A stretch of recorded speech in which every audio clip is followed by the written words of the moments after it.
তোমার এই ফোন, এটা এখন সবচেয়ে বড় প্রমাণ। সমস্ত অ্যান্টিক্সের ছবি, তোমার বেআইনি ব্যবসার হিসেবে লেনদেন সব এতে আছে। আর আজও তো এই ক্রুজ অ্যান্টিক্স পাচার হচ্ছে। ভালো মা, তুমি যে ইল্লিগাল ব্যবসার পেছনে আছো সেটা তো তোমার কল রেকর্ড চেক করলেই জানা যাবে। আমার জুয়েলারি বিজনেসের আড়ালে আমাকে শিখন্ডি করে তুমি এতদিন ধরে এরকম একটা বেআইনি ব্যবসা চালিয়ে গেলে। কেন কেন এই খেলাটা খেললে? কেন মিথ্যা বললে? আমাকে বলো, আমি জানতে চাই। আলু কে লাভ নেই দেবী, বলে দে, বলে দে। আজ সেই দিনটা এসে গেছে, বলে দে। আলু কে লাভ নেই দেবী, বলে দে। বলো ভালো মা, আজ তুমি আর চুপ করে থাকতে পারবে না। বলো বলো, কি আমার পরিচয়, কে আমি? বলো, চুপ করে আছো কেন? কেন আমাকে ঈশা বানিয়ে রেখেছো তুমি? কি তোমার উদ্দেশ্য, কি চাও তুমি? বলো, চুপ করে থেকো না, বলো বলো কে আমি?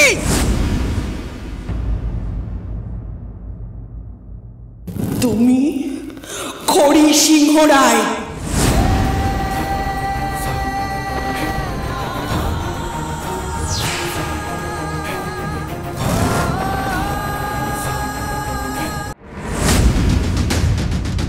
কেন আমার মনে হচ্ছে কিছু একটা ঠিক নেই। কেন হুট করে ঈশা কোথাও একটা চলে গেলে?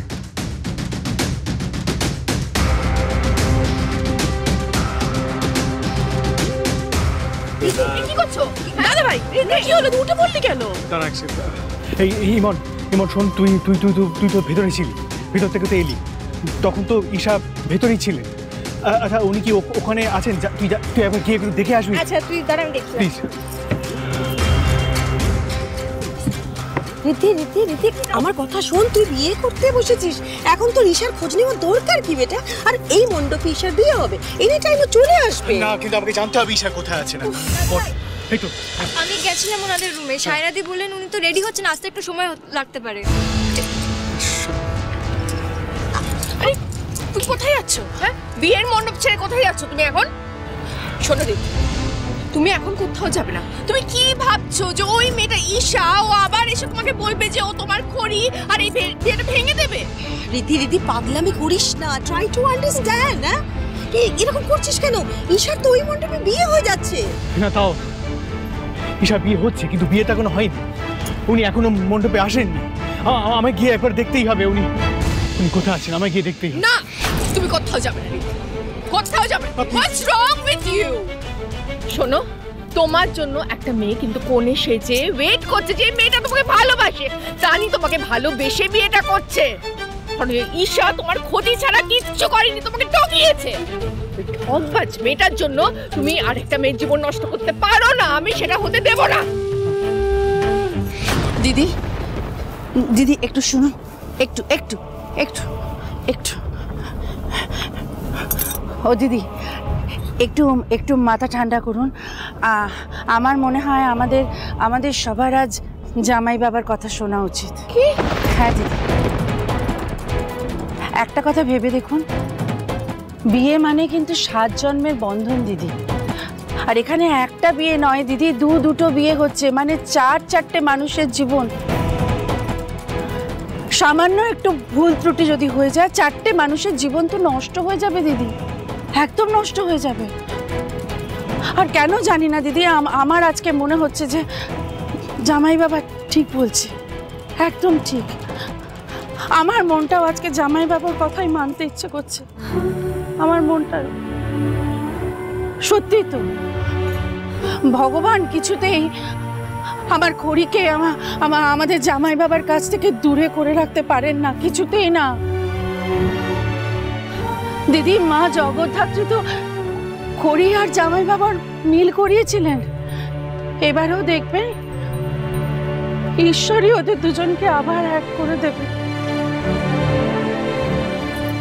মা জগদ্ধাত্রী আছেন তো দিদি, খড়ি আর জামাই বাবা আবার এক হয়ে যাবে।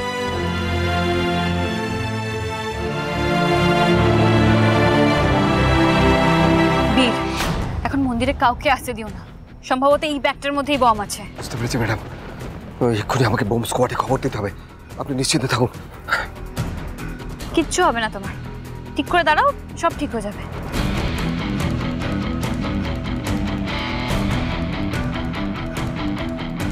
আপনারা যান যান যান।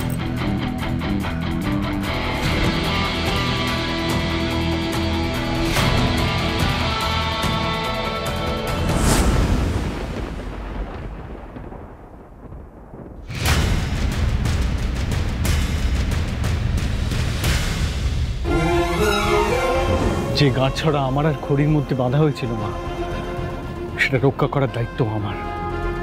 তাই প্লিজ আমার আটকেও না, শুধু ভরসা রাখো আমি যা করব ভেবে চিন্তেই করব।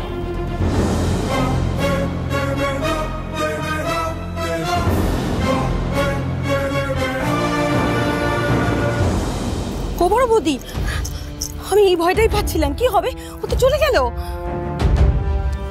ঋদ্ধিমানের বিয়ে আজকেই হবে ঠাকুরজি। যাও তুমি তানিকে নিয়ে এসো। খড়ি? হ্যাঁ খড়ি, তুমি সেই খড়ি সিংহ রায় যে আমার পথের সবচেয়ে বড় কাঁটা ছিল। বুদ্ধি করে তাকেই আমি সবচেয়ে বড় হাতিয়ার বানিয়েছিলাম, বেশ করেছিলাম। হ্যাঁ আমি দেবলীনা সিংহ রায়, ওই সিংহ রায় বাড়ির বউ। ওই বাড়ি ছেড়ে আসার পর যারা আমার একবারও খোঁজ খবর নেয়নি, যারা আমার ছেলে মেয়ের থেকে তার বাবাকে কেড়ে নিয়েছে, আমার থেকে আমার স্বামীকে কেড়ে নিয়েছে, তাই আমি ওই সিংহ রায়দের থেকে প্রতিশোধ নিতে ফিরেছি। তোমাকে ব্যবহার করে ওদের শেষ করে দিতে চেয়েছি, আর সেটাও আমি বেশ করেছি। তার জন্য আমার বিন্দু মাত্র আক্ষেপ নেই। অন্যায়টা দেবাংশু সিংহ রায় করেছিল ভালো মা, সিংহ রায় পরিবার নয়। কিসের জন্য তুমি এই প্রতিশোধের খেলা শুরু করেছো? যে দেবাংশু সিংহ রায় একবার নয় বারবার নিজের পরিবারের বিপদ ডেকে এনেছে, তুমি তার জন্য এতগুলো মানুষের জীবন নিয়ে চিনিমিনি খেলছিলে। ভুল, সম্পূর্ণ ভুল এটা।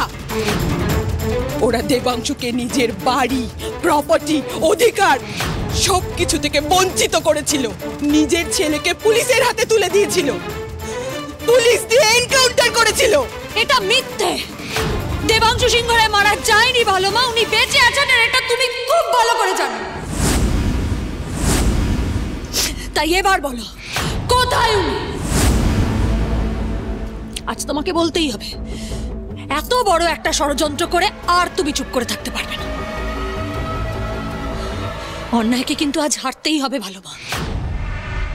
আজ এখানে পুলিশ আসবে। তুমি যদি নিজে থেকে সবকিছু স্বীকার না করো, আমি পুলিশ ডেকে সবকিছু বলবো। তারপর পুলিশ তোমাকে দিয়ে সবটা বলাবে। দেবী, দেবী, দেবী ছাড়ো কে দেবী, দেবী কি করছিস দেবী, ওকে ছেড়ে দে দেবী, দেবী এগুলো করছিস না দেবী, ছাড় দেবী, দেবী এটা করিস না দেবী, করিস না, আমার কথা শোন দেবী, এগুলো করিস না দেবী। কি হচ্ছে কি দেবী এটা, দেবী, দেবী তুই এটা কি করছিস দেবী, দেবী কোন সব মনে হয়ে যাবে দেবী, দেবী। আমি তোমার মতো বোকা নই, আমি নিজের ভালোটা বুঝি। তাই আমি বুঝি খড়ির মুখ বন্ধ করে দেওয়ার জন্য এইটাই একমাত্র রাস্তা।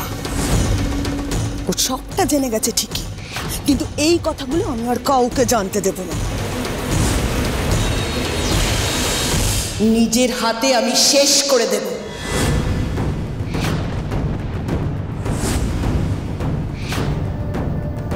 ঈশা,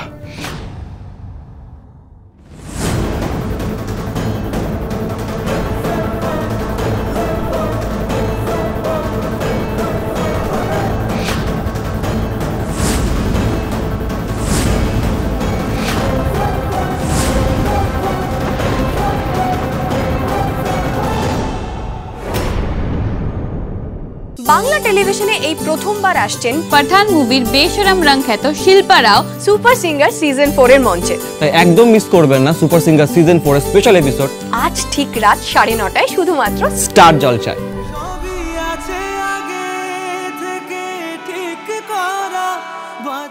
কি দেখছেন ঈশা? ঘুরে দাঁড়িয়ে আছে। আমার খড়ি